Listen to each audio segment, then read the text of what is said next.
पूरी दुनिया में क्लाइमेट चेंज का जो मुद्दा है, जो इशू है, वो सबसे बड़ा इशू है। इसके लिए मानव जाति ने बहुत प्रयास किए हैं 1972 के बाद से, लेकिन अभी तक क्लाइमेट चेंज पर संजीदगी से कोई भी कदम उठाया नहीं गया है इसको टैकल करने के लिए। ज़्यादा जिम्मेदारी इसमें विकसित देशों की बनती है, जो डेवलप्ड कंट्रीज हैं। 1750 के बाद जो इंडस्ट्रियलाइजेशन हुआ, जो औद्योगिक क्रांति हुई, उन्होंने लगभग 100 साल तक, 150 सालों तक, सन 1900 तक बेतहाशा उन्होंने कोयला जलाया, बेतहाशा उन्होंने कार्बन इस पूरी दुनिया में फैलाया, और अपने आप उन्होंने पूरे अपने कंट्रीज में फैक्ट्रियां लगा ली, और जो रॉ मटेरियल है वो गरीब देशों से, अफ्रीका, अफ्रीकन कॉन्टिनेंट से, एशिया से, जो उनकी कॉलोनी बने हुए थे, उनसे वो रॉ मटेरियल खींचते रहते थे जमीनों में से, और अपने यहाँ फैक्ट्रियों में उनको वो उनका प्रोडक्ट बना देते थे, और इसी को ही वो बेचते देते इन अपनी कॉलोनीज में, अपने उपनिवेशों में। तो 150 सालों तक, 1750 से 1900 तक, लगभग पूरा अमेरिका, पूरा यूरोप विकसित बन गया। फैक्ट्रियों से उन्होंने खूब धुआं इस दुनिया में फैला दिया, और अब उस धुएं का परिणाम यह है कि उस धुएं की चपेट में सबसे ज्यादा जो मुसीबत झेलनी पड़ती है, वो विकासशील देशों को और अल्प विकसित जो अंडर डेवलप्ड कंट्रीज हैं उनको झेलनी पड़ती है। इन देशों ने जब ये विकसित बन गए 1900 के बाद से, फिर इन्होंने टेक्नोलॉजी अपनी बढ़ाई, और अपने आप को इन्होंने फिर से नीट एंड क्लीन कर लिया। आप देखेंगे कि दुनिया के सबसे खूबसूरत शहर जो हैं, वो अमेरिका और यूरोप के अंदर ही हैं। इनकी नदियां बिल्कुल साफ हैं, इनके वातावरण बिल्कुल साफ हैं। एक बीमार आदमी को भी अगर इन जगहों पे भेज दें तो वो बिल्कुल ठीक होके आ जाता है। तो इन्होंने अपनी टेक्नोलॉजी से अपने आप को पहले तो इन्होंने विकसित बना लिया, और अब अपनी टेक्नोलॉजी से इन्होंने अपने आप को साफ और शुद्ध भी कर लिया है। लेकिन जब 1950 के बाद, जब बहुत सारे देश आज़ाद हुए और उन्होंने अपनी विकास यात्रा के लिए यही रास्ता अपनाया कि फैक्ट्रियां लगाओ ज़्यादा से ज़्यादा, और ऐसे में वो कोयला फूंक रहे हैं, बहुत सारा ईंधन फूंक रहे हैं, और वो वातावरण को प्रदूषित कर रहे हैं, तो जो विकसित देश हैं वो उन्हें लेक्चर दे रहे हैं कि ये सब मत करो, और मिलकर क्लाइमेट चेंज को टैकल करते हैं, इस इशू को। लेकिन विकासशील देश कह रहे हैं कि हमें तो विकास करना है, हमें तो विकास करने में आने वाले 50 साल भी लग सकते हैं। जितने विकसित आप हो इतना बनने में हमें 50 साल भी लग सकते हैं, उसका किसी 20% लेवल तक पहुंचने में भी इतना समय लग सकता है, और आप हमें ये सब करने से रोक रहे हो। जरूरत है, जो समय की मांग है, जो नीड ऑफ द आवर है, वो है कि अपनी टेक्नोलॉजी हमें भी प्रोवाइड करो, हम भी अपने वातावरण को शुद्ध करें, अपनी नदियों को साफ करें, ताकि मिलकर क्लाइमेट चेंज को, इस इशू को टैकल किया जा सके। क्लाइमेट चेंज है क्या? जो WMO संस्था है उसके अनुसार, significant variation in mean state of climate, temperature, winds, precipitation etc over 10 years और more is considered climate change. Climate change को एक दिन के क्लाइमेट के बदलने की स्थिति को नहीं बोला जाता। लगभग 10 सालों तक अगर मौसम में, जैसे तापमान है, हवाएं हैं, बारिश हैं, इनमें अगर चेंज होता चला जाता है तो उसे क्लाइमेट चेंज बोलते हैं। While global warming refers to the change in the average surface temperature on earth over a 30-year period, और जो ग्लोबल वार्मिंग है कि पूरी दुनिया गर्म हो रही है, वो लगभग 30 सालों तक नोटिस किया जाता है कि दुनिया की सरफेस का जो टेम्परेचर है वो कितना है। अगर वो 30 साल पहले 12 डिग्री औसत टेम्परेचर था और अब वो 14 डिग्री हो गया है, तो मतलब 2 डिग्री दुनिया में गर्मी बढ़ गई है। 2 डिग्री, हमेशा गर्मी गर्म रहती ही है दुनिया, 14 से कम उसका नहीं हो पाता, एवरेज बना रहता है। लो टेम्परेचर पीरियड्स को ग्लेशियल पीरियड्स बोला जाता है, और हाई टेम्परेचर पीरियड्स को इंटरग्लेशियल पीरियड्स बोला जाता है। इस फोटो में देखें तो climate change and its causes में जो डिफॉरेस्टेशन है, पेड़ों का काटना, ग्रीन हाउस इफेक्ट होना यानी धरती का गर्म होना, जो गैसेस धरती के ऊपर हैं, वातावरण में हैं, वो अपना उनका एक ग्रीन हाउस इफेक्ट होता है, और वो धरती पर एक निश्चित तापमान, एक गर्म तापमान बनाए रखती हैं, जिससे कि जो लाइफ है वो सस्टेन कर सके। लेकिन जब ये तापमान बढ़ने लगता है, ग्लोबल वार्मिंग होने लगती है, तो फिर सब सिस्टम गड़बड़ हो जाता है। बहुत सारी संस्थाएं हैं, यूनाइटेड नेशंस की हैं, आईपीसीसी है, जो डब्ल्यूएमओ और यूएनईपी ने मिलकर 1988 में बनाई। वो सभी रिपोर्ट्स पब्लिश करती हैं एक दूसरे के साथ मिलकर, डेटा को शेयर करके। और वो ये बता रही हैं कि जो 21st सेंचुरी है वो सबसे गर्म सेंचुरी बनती जा रही है। इसमें जो हर साल है वो पिछले साल का रिकॉर्ड तोड़ता है और धरती का सबसे गर्म साल बनता है। और एक वैज्ञानिकों ने एक रेंज दी हुई है कि धरती का जो औसत तापमान है, जो ग्लोबल मीन टेम्परेचर है जीएमटी, वो 1.5 डिग्री सेल्सियस तक ही बढ़कर रह जाए तो मानव जाति बहुत फायदे में रहेगी। और वो 2 डिग्री बढ़ गया, मान लो 12 डिग्री औसत तापमान है और वो 2 बढ़ के 14 हो गया, और हमेशा ही 14 रहता है या उससे ज्यादा रहता है, तो फिर धरती के सारे ग्लेशियर्स पिघल जाएंगे और पूरा वातावरण बेकार हो जाएगा। पूरी मानव जाति, पूरा एनिमल्स, पूरे बर्ड्स सब मुसीबत में आ जाएंगे। लेकिन हमें ये देखने को मिलता है, ये रिपोर्ट्स ये बताती हैं कि जो ये साल दर साल बीतते जा रहे हैं, ये साल 1.5 डिग्री सेल्सियस से ज़्यादा गर्म होते जा रहे हैं। यानी औसत टेम्परेचर अभी भी 1.5 तक रोका जा सकता है या 2 से नीचे रोका जा सकता है, लेकिन अब हर साल 1.5 को टच कर रही है या उससे ऊपर जा रही है, तो फिर ये औसत ही बन जाएगा। 1.5 का जो थ्रेशोल्ड है वो टूट जाएगा। State of global climate report 2018 WMO की है। उसने बताया है कि 15 पिछले सालों में से 14 साल इस 21वीं शताब्दी के वो पूरी धरती के सबसे गर्म साल रहे हैं। In its latest update for State of the Climate 2024 issued at UNCCC COP29 Baku 2024, on track to be warmest year. 2023 was warmest with GMT of 1.5 degrees Celsius above 1850 to 1900 average. जो 1850 से 1900 का समय लिया जाता है फॉर ए रेफरेंस पीरियड, उससे 1.5 degree Celsius ऊपर निकल चुका है टेम्परेचर पिछले साल यानी 2023 में। अब ये अगर एक नॉर्म बन जाता है, एक नॉर्मल चीज हो जाती है, तो फिर तो धरती का औसत तापमान जो है टेम्परेचर वो 1.5 डिग्री सेल्सियस से ऊपर हो जाएगा, जो कि बहुत खतरनाक चीज है। IPCC assessment reports AR6 2010 to 20 was warmest decade and GMT was 1.1 degree Celsius higher than pre-industrial levels. Pre-industrial level 1850 से 1900 का समय, with largest increase on land of 1.6 degree Celsius. तो आईपीसीसी की जो असेसमेंट रिपोर्ट्स होती हैं उसकी छठी रिपोर्ट ने बताया है कि टेम्परेचर बहुत ऊपर जा रहे हैं। धरती का टेम्परेचर 1.6 डिग्री सेल्सियस बढ़ गया है पिछले दशक में 2010 से 20 के बीच, और जो पूरा वातावरण है उसका 1.1 डिग्री सेल्सियस बढ़ गया है। Both 2023 and 2016 were El Nino years, hence warmest years on record. 2016 1.1 degree Celsius temperature था। अल नीनो ईयर्स जो होते हैं उनमें टेम्परेचर बढ़ जाता है। Key messages from WMO report: 2023 was the warmest year in the 174-year observational record। और ये सब यही बातें हैं कि रिकॉर्ड टेम्परेचर बन रहे हैं, रोक लो थाम लो, नहीं तो पूरी मानव जाति मुसीबत में आ जाएगी। International efforts for climate action 1988 में IPCC was established jointly by WMO and UNEP.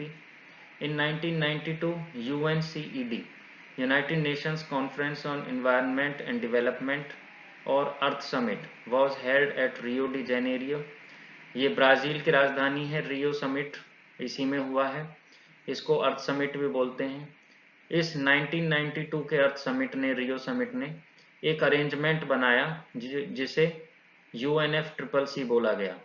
इस UNFCCC के तहत जिन देशों ने इसमें हामी भरी उनकी रेगुलर मीटिंग्स होने लगी 1995 से, उसे कॉप बोले जाने लगा, यानी कॉन्फ्रेंस ऑफ पार्टीज। 1997 में जो थर्ड कॉप थी उस जापान के क्योटो में, उसमें क्योटो प्रोटोकॉल अडॉप्ट किया गया। World's first green house gas emissions reduction treaty उसमें साइन हुई। Kyoto protocol entered into force in 2005। ये फोटो में आप देखिए 16 फरवरी द क्योटो प्रोटोकॉल 2005। इसमें 192 कंट्रीज हैं जिन्होंने साइन एंड रेटिफाई किया। अच्छा, क्योटो प्रोटोकॉल का मेन टारगेट जो था वो डेवलप्ड कंट्रीज हैं, और उसमें उसने सीधी जिम्मेदारी उन पर डाल दी है कि अपना green house gas emission reduce करो, और जो डेवलपिंग कंट्रीज हैं उन्हें अभी कुछ करने की जरूरत नहीं है, क्योंकि ये 1997 का समय है। इसमें जो डेवलपिंग कंट्रीज थे उनके ग्रीन हाउस गैस एमिशंस बहुत कम हैं, डेवलप्ड कंट्रीज के बहुत ज़्यादा हैं, तो सारी जिम्मेदारी डेवलप्ड कंट्रीज पे डाल दी गई, जिससे जो डेवलप्ड कंट्रीज हैं, विकसित राष्ट्र हैं, वो बहुत ज़्यादा गुस्सा गए। क्योटो प्रोटोकॉल 1997 के बारे में थोड़ा जानते हैं। It entered into force in 2016। It set binding targets on developed countries called annex 1 countries. जो विकसित राष्ट्र हैं उन्हें एनेक्स 1 कंट्रीज बोला गया। ये 1997 में साइन हुआ, 2016 में Kyoto protocol entered into force यानी लागू हुआ। इसमें बाइंडिंग टारगेट्स थे डेवलप्ड कंट्रीज के ऊपर, बाध्यकारी टारगेट्स थे कि तुम्हें एमिशंस अपने 1990 के लेवल से इतने कम कर देने हैं, पर ये टारगेट विकासशील देशों के ऊपर नहीं थे। They had to reduce GHG emission by an average of 5% compared to 1990 levels over the 5 years commitment period from 2008 to 12, also known as first commitment period of KP. Due to stiff opposition and non-abidance by Annex 1 countries, KP failed. Later it was replaced by Paris Agreement 2016. 2007 का जो corp है वो corp 13 हुआ, वो बाली summit बोला जाता है। Bali road map and Bali action plan were adopted. Developed countries mounted pressure on developing countries as their emissions were also rising. 2007 आते आते जो डेवलपिंग कंट्रीज हैं उनके एमिशंस बढ़ने लगे, जो ब्रिक इकोनॉमीज हैं यानी इमर्जिंग इकोनॉमीज हैं उनके एमिशंस बढ़ने लगे, स्पेशली चाइना। तो अब डेवलप्ड कंट्रीज को कहने का मौका मिल गया कि ये जो इमर्जिंग इकोनॉमीज हैं इन पर भी जिम्मेदारी डाल दो। Nationally appropriate mitigation actions NAMA introduce to engage developing countries in voluntary mitigation effort. Adaptation and mitigation were the focus. Adaptation और मिटिगेशन फोकस हैं बाली समिट के, और यही फोकस आज भी हैं कि एडेप्टेशन कैसे करना है और मिटिगेशन कैसे करना है, और क्लाइमेट फाइनेंस क्या होना चाहिए, यानी इस मामले से क्लाइमेट चेंज से निपटने के लिए विकसित राष्ट्रों को टेक्नोलॉजी भी देनी है और पैसा भी देना है, फाइनेंशियली भी मदद करनी है डेवलपिंग कंट्रीज की, तो वो क्या होना चाहिए। 2009 में कॉप 15 हुई कोपनहेगन में, डेनमार्क में। It produced a Copenhagen Accord, which was a voluntary agreement for routing of climate finance. Climate finance कैसे करना है वो इसमें तय हुआ। Developed countries committed $30 billion in 2010 to 12 for adaptation and mitigation to least developed countries. Apart from this, they also set a new monetary goal to jointly mobilize $100 billion per year by 2020 to help developing countries.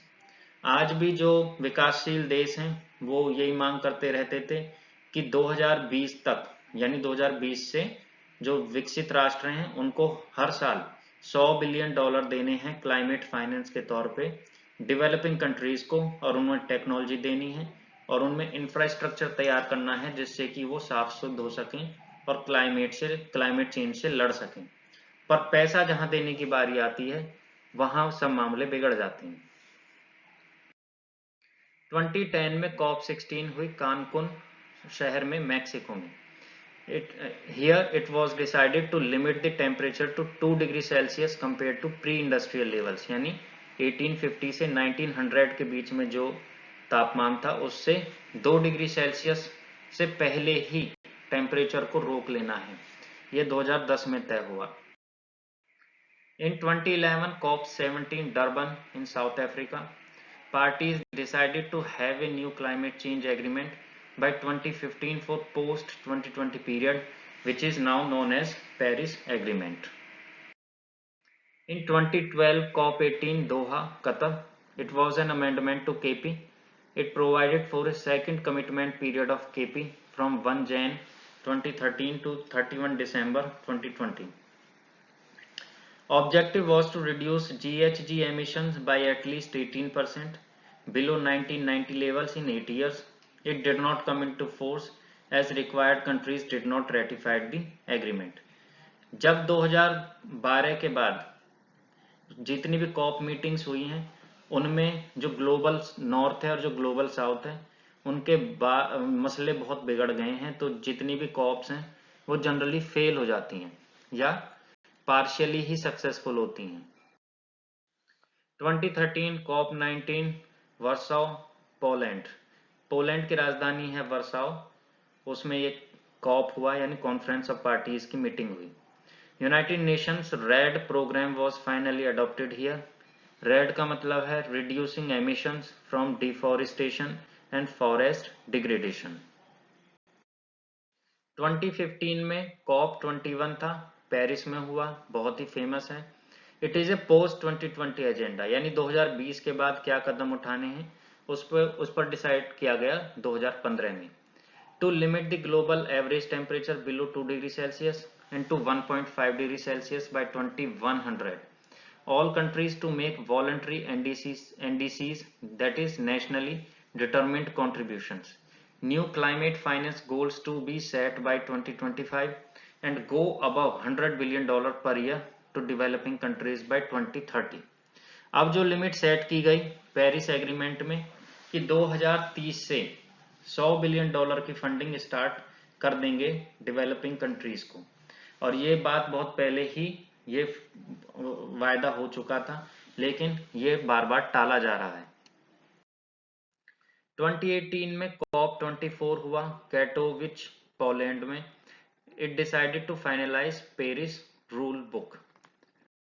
In 2020 COP26 was held in 2021 Glasgow.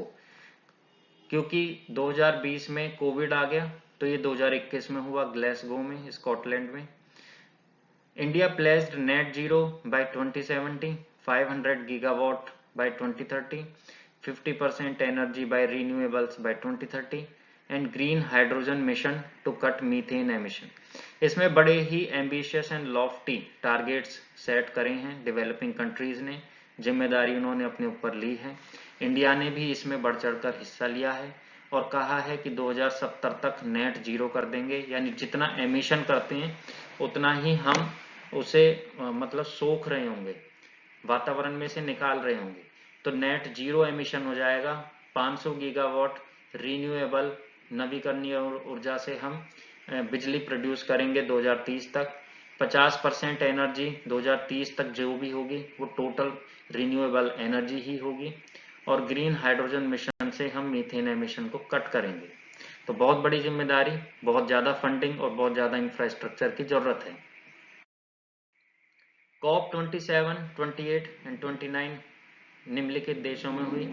2022 में COP27 हुई Egypt के शर्म अल शेख में। 2023 में COP28 हुई UAE में, और COP29 हालिया समय में हुई है अजरबैजान के बाकू में 2024 में, और ये बड़ी ही कंट्रोवर्शियल रही है। डेवलपिंग कंट्रीज ने यहाँ पूरा हंगामा कर दिया, ग्लोबल साउथ ने, स्पेशली इंडिया ने। इंडिया ग्लोबल साउथ के लीडर के तौर पे अपने आप को इमर्ज कर रहा है, उभर रहा है, तो उसने ग्लोबल साउथ की वॉइस को यहाँ पे उठाया है। फ्यूचर ऑफ क्लाइमेट एक्शन क्या है? Climate action depends on 2 strategies जो हमने पहले बताई, mitigation and adaptation. Mitigation refers to human actions to reduce GHG emissions by afforestation, renewable energy, carbon sequestration, long-term capture and storage of greenhouse gases. Adaptation refers to making adjustments to effects of climate change to minimize harmful effects on human systems and lives by robust disaster management, smart agriculture and irrigation techniques. Top renewable energy producing countries by 2023 in gigawatts. तो आप देखें कि इन 4 में से 3 तो विकासशील देश हैं जो सबसे ज़्यादा रिन्यूएबल एनर्जी बना रहे हैं, जबकि विकसित जो देश हैं उनमें केवल यूएस है। China 1453 gigawatt renewable energy produce करता है 2023 तक। यूएस कुल 388, ब्राज़ील 194 और इंडिया छलांग लगाते हुए चौथे स्थान पर आ गया है 176 गीगावाट। यानी हम लोग इतना एमिशन अभी करते भी नहीं हैं और उसके बावजूद हमारे एफर्ट्स विकसित देशों से ज़्यादा हैं। That's commendable. About recently concluded controversial COP29। COP29 का जो होस्ट था वो बाकू अजरबैजान था। इसमें पॉइंट्स ऑफ डिस्कॉर्ड क्या हुए हैं? बाई एस्टिमेट्स डेवलपिंग कंट्रीज में need $5 trillion to as high as $15 trillion by 2030 to tackle climate crisis and achieve net zero targets. India demanding at least $1.3 trillion annually by 2030 for global south countries. In the end, global north countries approved just $300 billion annually by 2035. So issue of climate finance is very deep. India advocates common but differentiated responsibility. New collective quantified goals on climate finance was adopted. तो जो विकासशील देश हैं वो पहले $100 billion की मांग कर रहे थे, फिर रिपोर्ट्स आई कि ये हर साल 2030 से $1 से $1.25 ट्रिलियन की जरूरत है जो विकसित देश हैं उनको विकासशील देशों को देने के लिए। तो यानी लेकिन जो डेवलप्ड कंट्रीज हैं उन्होंने कहा कि हम $300 बिलियन देंगे, वो भी 2035 से। यानी ये मामला क्लाइमेट फाइनेंस का फिर से टाल दिया गया है और डेवलप्ड कंट्रीज ये सब फंडिंग वगैरह नहीं करना चाहती। अब देखना होगा कि इस धरती का क्या होगा और एफर्ट्स क्या हो रहे हैं। एफर्ट्स रिन्यूएबल एनर्जी में हो रहे हैं, उसी से ही कुछ भला होगा।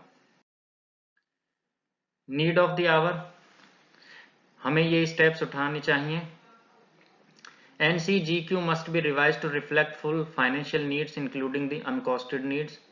According to SCF, Standing Committee on Finance of UNFCCC, developing countries' climate financial needs range between $5 trillion and almost $7 trillion by 2030. It is just 48% of their costed needs. इतना तो जितना वो कॉस्ट पड़ेगी उन्हें उतनी रिक्वायरमेंट है $5 ट्रिलियन से $7 trillion by 2030. Developed countries must scale up grant-based public finance, particularly for adaptation.